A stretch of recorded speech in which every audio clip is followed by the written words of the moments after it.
Hello and welcome to episode 5 of season 3 of Saltgrass, Turning the Goldfields Green. My name is Alison Hanley and today I speak with two Dja Dja Wurrung men about what they are doing to connect people to country and in doing that help protect it. Harley Douglas is project manager on a project called Walking Together. It is a 4-year project looking at 2 sites. Castlemaine Park is here in Castlemaine and Wildflower Drive is a bit further north in Bendigo. They are doing surveys of the flora and fauna in the parks, introducing cultural learning points and also asking for community input about these 2 parks. We're going to hear about pink-tailed legless lizards and also Eltham copper butterflies. Uncle Rick Nelson, meanwhile, has been taking the next generation out bush to help them connect to culture and country. This episode was recorded and produced on Jaara country, home of the Dja Dja Wurrung. Sovereignty was never ceded. No treaties were signed. I pay respects to elders past, present and emerging. Salt. Yeah. Salt. Grassroots. Grassroots. Salt of the earth people. Grassroots change. Saltgrass. Listen to all episodes of Turning the Goldfields Green on saltgrass.podbean.com. Harley, you are a project manager for something called Walking Together. Can you tell us a bit about that project? So the Walking Together project is a 4-year state government commitment out of the 2017 election. Basically, it's looking at how we can connect community with nature, improve biodiversity and visitation rates simultaneously. So the way it'll be doing that is by releasing site-specific management plans. They'll be out by the end of the year. So tell us about the sites that are involved in this. There's one in the Castlemaine Diggings National Heritage Park, which is Castlemaine Park, and the other site is Wildflower Drive, which is in the Greater Bendigo National Park. Right, so I'm quite familiar with the Castlemaine Park because it's up near the north end of Castlemaine and the golf course is there, and I walk my dog around the golf course and through that bushland a little bit, quite often. I'm less familiar with the Wildflower Drive site, and I believe that's at the far south end of Bendigo, so the Castlemaine side of Bendigo, if people are familiar with this location. So what sort of things have you been doing on the sites? What have you been trying to achieve there? So the last year and a bit, we've been doing a lot of preliminary background assessments just to understand what values are within the parks. So we've been doing flora and fauna surveying. That was done with Ricali Ecological Consulting, which is Elaine Bays and Damien Cook. And should shout out Carl Just as well. He also helped us out quite a lot with that. So yeah, we did a lot of background work, understanding what we have. Now that we know that, we're engaging the community to speak about what they value and what they expect from a project like this. So we can begin to prioritise the values and the different management actions. So we did a survey, had 172 responses, which I thought was fantastic. It's great that a project like this can get so much community input. We did that survey and now we're looking at doing some Zoom workshops, so remote facilitation, just because of the current COVID situation. Yeah, as we all are, yep. Yeah. And so what are you looking to get a sense of from the community? What sort of questions are you asking or hoping? What sort of feedback you're hoping for? I'm just hoping that we can understand what they would like to see prioritised. So whether that's just, track rationalisation, closing some dangerous tracks, weed management, ecological thinning out the bush a bit to allow the understory to grow a bit better. Cultural burning, we'd love to see cultural burning implemented there. Just a lot of different natural resource management actions that I think a lot of the community will definitely get behind.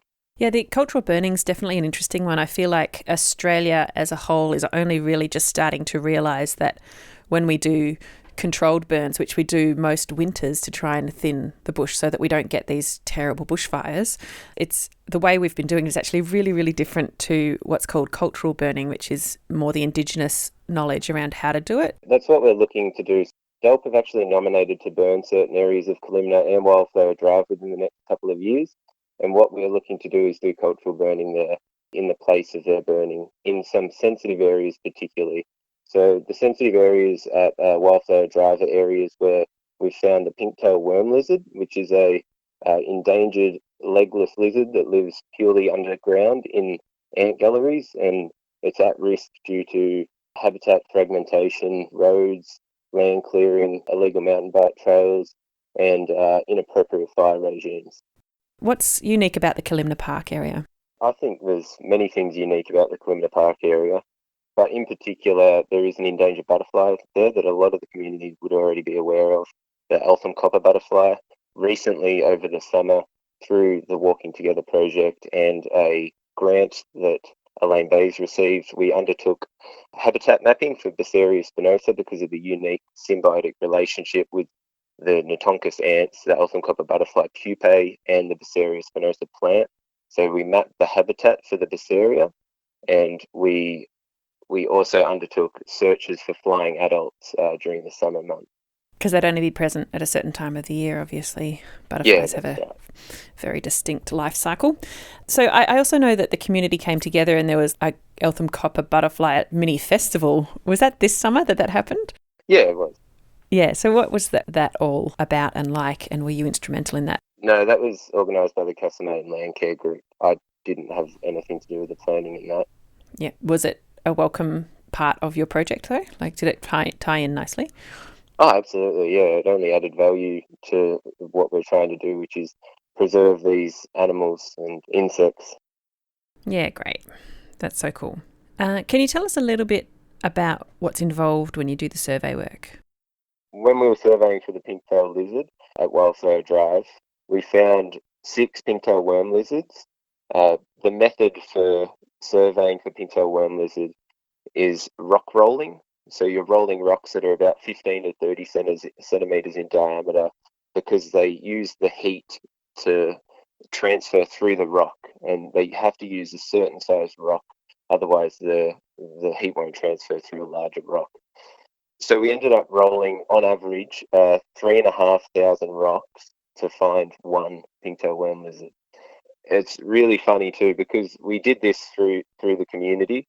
We had some of the Bendigo field gnats, the Bendigo TAFE, and different naturalist enthusiasts who joined us. And we had people drive up from as far as East Melbourne, and that was the day that we didn't find any pink-tailed worm lizards. Oh no, yeah, that's disappointing. Yeah. And so how many rocks do you think you rolled altogether for the project? I couldn't tell you.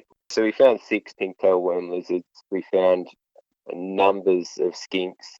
We also found 2 blind snakes, which are similar to the worm lizards in that they live terrestrially underground. They've evolved to the point where they don't need their eyes anymore. You can still see the eyes, but they've grown scales over them that are just sort of lucid. And how rare are some of these creatures? Are they specific to this region? Yeah, well, the pink-tailed worm lizard is extremely rare in all of Victoria. Because of its habit, there's not much known about it. It's listed as endangered in our area. It spans as far north, I think just below the Blue Mountains. So it has quite a large distribution, but it's not well known, and the populations are very few and far between. And I was interested with both the butterflies and the lizards. They're both sort of symbiotic with ants. It seems to me like we all just think of ants as a pain in summer coming into our kitchens and, bothering us. Yeah. But they're obviously specific ants that these other animals are related to and perhaps lesser known. But it's always interesting to me how those things are connected. Yeah. Once you start digging a little deeper into nature, you realise how interconnected everything is and how everything relies on another thing. And I guess that leads me to, and I don't know how comfortable you're going to feel answering this question, but it leads me to the idea of what's happening with climate change and the threat to our environment in so many parts of the world, but also specifically in these tiny little spots here in central Victoria, and how, if the butterflies won't exist, if the ants go away, or the other way around, like how catastrophic climate change actually can be as more and more species go extinct. Do you have a sense of what climate change might bring to these environments and what we might have to do to protect some of these things as climate change sort of arrives in force? Yeah, the effects of climate change are already being seen within Kalimna Park. The red stringy bark trees, the eucalyptus trees in the they're already starting to die because of the changing climate. We've seen a rapid decline in the last 10 years of red stringy bark trees, and it's such a problem within Kalimna Park because of arboreal marsupials like phascogales and sugar gliders. They rely on large trees hollowing out, particularly rough bark trees like a stringy bark. They need hollows in them to live in there. So it's quite concerning that a lot of these older stringy barks are on the edge of dying. They're right on the verge. And we're not seeing younger trees coming up to take their place. Is that what you're saying? Yeah. I'm not too sure what kind of impact it will have on the butterfly or the ant. If anything, the lizard will probably like a bit warmer temperature for it underground. It might like climate change, I'm not sure. It might be one of the few that benefits. Yeah, maybe. Another thing you've mentioned to me before is not just about the natural, like biodiversity and things like that, which is, the lizard and the butterflies are all a part of that. But it's also you're trying to showcase some culture. Yeah, absolutely. So that's a really massive and integral part to this project, is that we're hoping to connect people with nature through peeling back some of the layers on our culture and showcasing it in a new and exciting ways. We're looking at doing sound immersion, nature walks at the moment. So a loop walk around the Kalimna Park Rotunda area that you would have your headphones in and walk along and listen to someone talking and speaking about the areas and the values and telling stories. So I think that's a really great opportunity to modernise the bush. That's a phrase that I didn't think I'd ever say in my life. Yeah. So bringing technology into the bush is going to connect the younger generation to the bush in a new and exciting way. And the original question was about culture and showcasing that. Within Kalimna Park, we've recorded up to 20 rockwells, over 20 rockwells. When we originally spoke to local elders like Uncle Rick, we knew the location of only one. So we've recorded so many rockwells in recent memory, and a lot of it is due to the community having a very vigilant eye for culture. And a lot of people have just been emailing or messaging me and saying, we think this is the location of a rockwell. And 9 out of 10 times they're correct, which is just amazing. Wow. So these are rockwells that we haven't known about for 200 years, and now we're getting to reconnect with them. So it's a really, really special feeling. Yeah, so tell us what a rockwell is. Yeah, that's a great question. It's basically the same as a water well, but built into a rock. So they were used primarily in times of drought, and a good example of a rockwell is areas like Mount Kiora and Mount Egbert up near Wedderburn, where the granite rocks have been eroded over time and worked at as well. That's a misconception, is that these rockwells are naturally occurring. They're actually worked at by the Aboriginal population. And we have caps that we put over the top of the rockwells to preserve the water in there, and we clean them once a year as well. So yeah, within one area of Kalimna, we've found 3 rockwells in a gully, all connected. They're in a straight line, which is a really awesome sight to see. And so how deep would these be, and how much sort of water would they be able to hold? The ones within Kalimna, they don't hold all that much water. But if you go to the areas where it's dry a lot of the year, like the Mallee, those ones hold quite a lot of water. And because of the cap, the water wouldn't have evaporated quickly. And so the cap is just a stone or something like that, is that right? Yeah, that's right. And it just prevents evaporation and contamination, I guess. Yeah, absolutely. Yeah, who knows what we'd be drinking, the water as well. Yeah, I actually did a series on the radio with Uncle Rick a few years ago, and we had a guy called Bill Davies come and talk to us about some of these sort of remnants of that ancient culture that's sort of, still present on our landscape, and rockwells is one of them. And it was really fascinating to think about, because we know central Victoria is really dry, but further inland is even drier, and how people manage to stay alive through the hot summers and all of that sort of stuff is really interesting. Yeah, absolutely. But I guess when you know your landscape, you know what to do and where to go and which bit of it to go to at certain times of year for the best sort of living. So you are a Dja Dja Wurrung man? I am, yeah. Jaara country or Dja Dja Wurrung land, like the Dja Dja Wurrung people, it's a really big zone. Yeah, so it's actually over 260,000 hectares. That's huge. Yeah. Where did you grow up, and what's your sort of connection to the culture? Yes, I grew up in Castlemaine originally. I moved to Bendigo for university about 6 years ago. My connection to my culture is through my ancestor, Caroline Malcolm.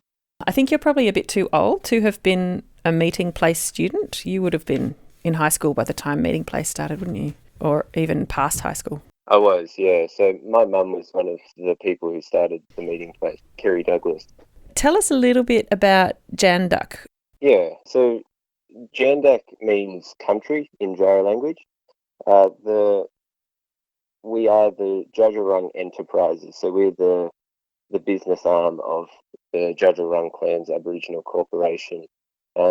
Basically, the way I look at it is that the enterprises do on-ground works, and the corporation, they do cultural heritage and inquiries and bookings and events and things like that. So the enterprises, we do all the on-ground delivery. How many of these sort of projects do they get involved with in terms of helping monitor flora and fauna and deliver improvements to the country? Is there a lot of these sort of projects going around? There is quite a few at the moment. We have about 8 project officers employed, project officers and project managers, all dealing with multiple projects, not just the one. So yeah, we have quite a lot of work on at the moment. So the original role I applied for with Jandak about 3 years ago was a traineeship where I would work on the NRM works crew, and they would send me to TAFE the other days for the week. So I was doing 3 days a week at Fed Uni in Ballarat, working towards getting my diploma of conservation land management. Within the last year and a half, I've completed that, and I'm looking to go to university within the next few years as well. And what would you do at uni? Environmental sciences.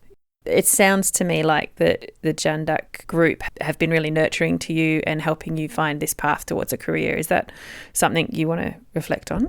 Oh, absolutely.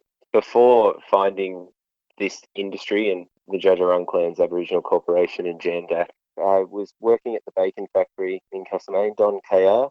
That was my first job out of school when I was 17. I was also going to university at La Trobe doing social work, and in that time I dropped out of doing social work and I was left working at the bacon factory, and I had a bit of a crisis and didn't want this to be the rest of my life. So I put pressure on myself to leave that environment and find new employment. And I knew that I wanted to work outside and in the environment and try and do what I can to make where I live a better place.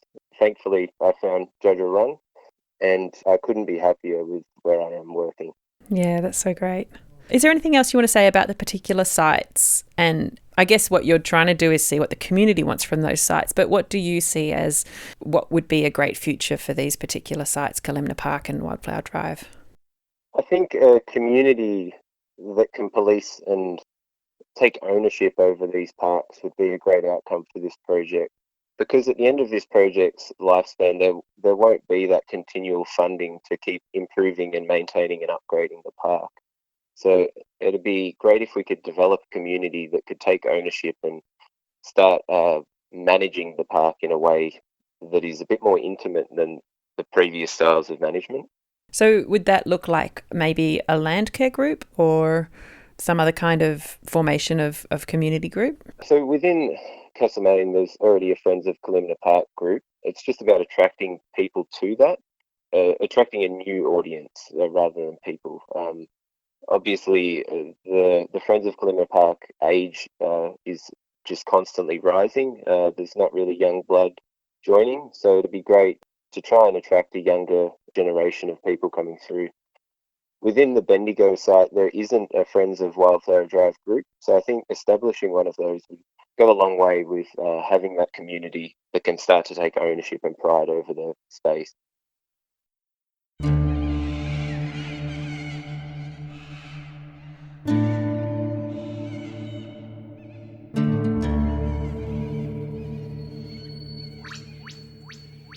That was Harley Douglas, Project Manager of Walking Together.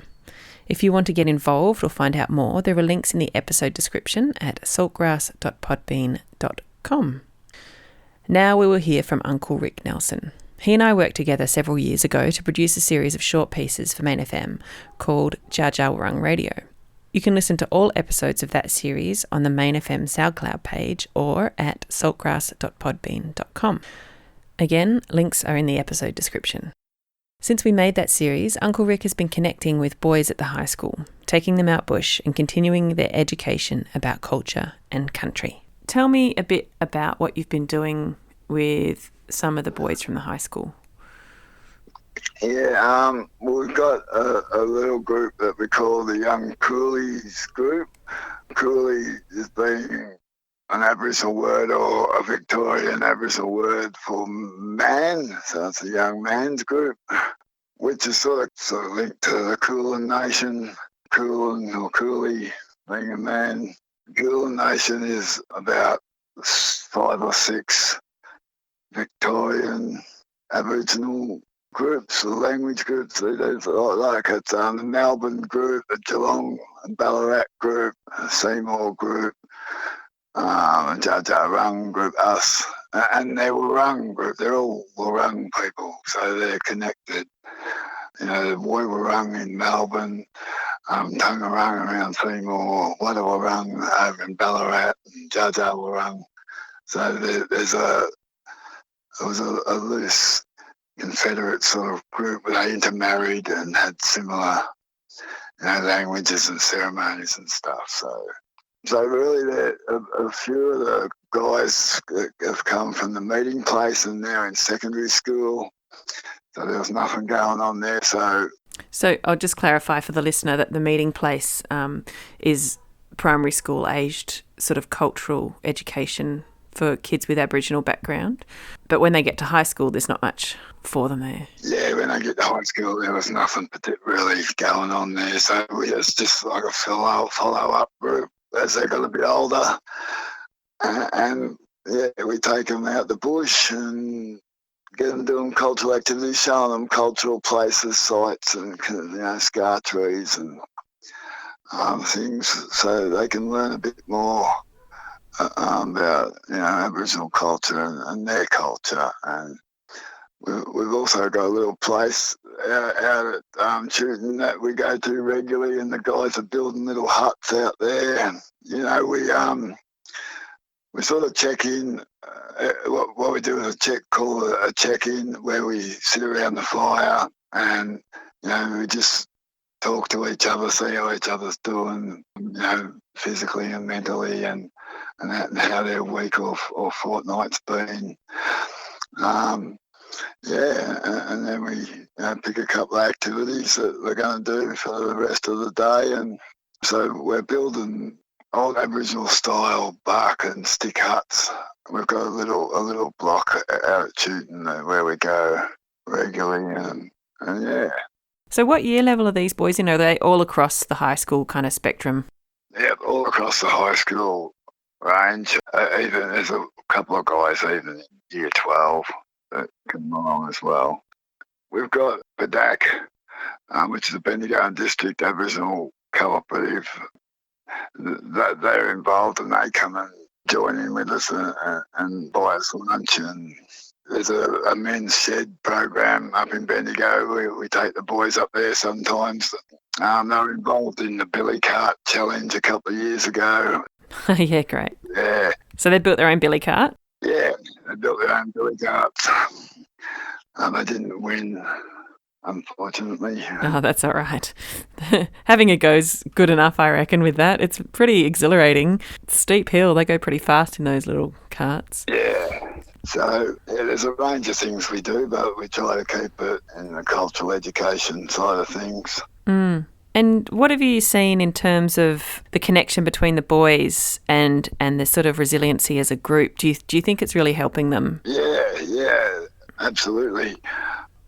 Some of the boys didn't really know they had an Aboriginal connection, and until later on, and didn't know anything about their culture or that. So, now you see the difference in some of the boys. They're proud to say, declare their Aboriginality. They can tell you local dreaming stories. There's a couple of guys that can play the didgeridoo now. So you see a confidence in the boys when you get them out in the environment. And do you think that just being in country and learning about how Aboriginal people used to live on the land and stuff has changed how they feel about the environment and about the landscape? Yeah, absolutely. We've got a couple of one boy in particular is doing an apprenticeship-based sort of training thing with Parks Victoria now. Yeah, cool. Yeah, so absolutely. A young fellow called Chase Norfolk. Yeah, it's a training placement thing. I think it's for like a year or so. I'm not, but then there's opportunities to go further and as well. So yeah, it's good to see the boys, doing well. Like with seeing a renewed interest in particularly in cultural heritage, and hopefully that can go on into careers, into the future. Yeah, absolutely. We take the boys out and make didgeridoos. Like they go finding their own, cutting their own didgeridoos and stuff. Wow, that's cool. So we really sort of sometimes, and building huts and that. So we're getting our hands on, hands dirty, which is, for teenage boys, I think it's good to get them actually out in the bush and out in the field instead of stuck in the classroom 5 days a week and stuff. Let some of that energy out. Yeah, exactly. Can you talk a little bit about how some of this like Auntie Julie talked about it a few episodes ago, but the cultural learning to understanding country and then care for country and those sort of ideas? It comes with time, It's a thing they got to get their head around, and it just comes with the more you get them out the bush, the more they can become connected, and learn about the connection with Aboriginal people and the way of lifestyle and that, and the connection to land and the country and the land being Mother Earth and the all-seeing Mother and stuff. Some of the guys like in year 7 and that, they're a bit young yet and more interested in talking about their PlayStation and stuff. But then other guys are different, so it's an individual thing. Some you can see them grasping it more quickly and more directly than others. Well, it all comes in a package sort of thing, Ali. Like I was just saying, the more you be involved with the guys, like I think it was not last year, the year before, when we opened the state festival and we had some of the boys dancing, painted up in their ochre and corroboree paint and wearing laps and doing dance. Some of the boys wouldn't have done that in the Pink Fit a few years ago. So, to see them come out and loud and proud with their Aboriginality, that's a box ticked to begin with, How does that make you feel? Yeah, great. Yeah.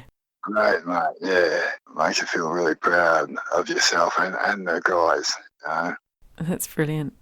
And what other stuff are you doing around town? Yeah, there's not much going on with the COVID stuff and that right now, but we've been working on our second rap song and video the last couple of weeks. We did one about 2 months ago now, and it almost went viral.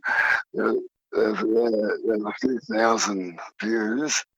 So, that one was sort of a bit more focused on the COVID stuff, whereas this one's a bit still on the COVID stuff, but more about, looking out for your family and yourself and looking out for your mob and country and stuff like that. So it's nearly finished, so it'll be out there soon. And who's involved in that? Who have you got in there? That's some of the boys too, and some of the meeting place kids, and some of the boys from the secondary college. Declan, who wrote the last one, he was on board writing that one again. Declan's from Central Australia, living in Castlemaine now. Badak again, and Badak, the Bendigo Aboriginal Cooperative. We've put some money into that as well because, we've got a film crew for this one. So they've put up some money and nailed the run. So it's a community combined effort. Yeah. Yeah, great. What are you hoping the video can do for people when they see it?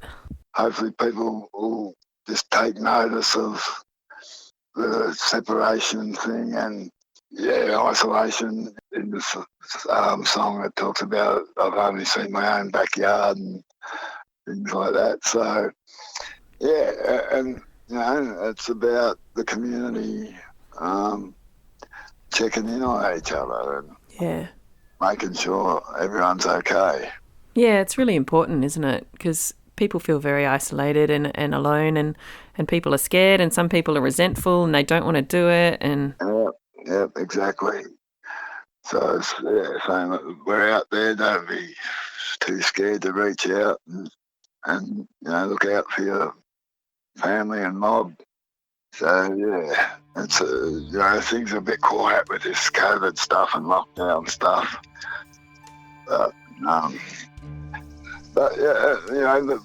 We're doing Zoom meetings with the meeting place kids and the secondary school kids. So we're keeping in touch.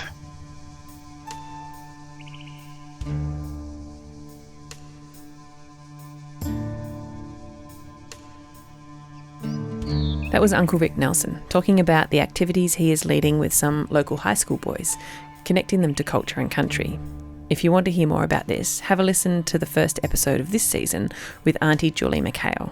She lays it out for us, how culture is country and country is culture.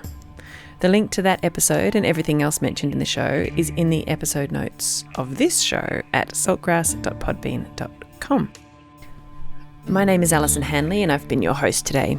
You can follow us on Facebook and Instagram, and please subscribe to our email list to get reminders and updates about the show. This program was made possible with support from the Community Broadcasting Foundation. Find out more at cbf.org.au. This program was produced in partnership with the Mount Alexander Sustainability Group, MASG, and Main FM. If you would like to respond to something discussed on the program, we'd love to hear from you. Email us at saltgrasspodcast@gmail.com. Salt. Salt of the earth. Salt. Salt of the earth. Grassroots. Grassroots. Salt of the earth people. Grassroots change. Saltgrass. Listen to all episodes of Turning the Goldfields Green on saltgrass.podbean.com.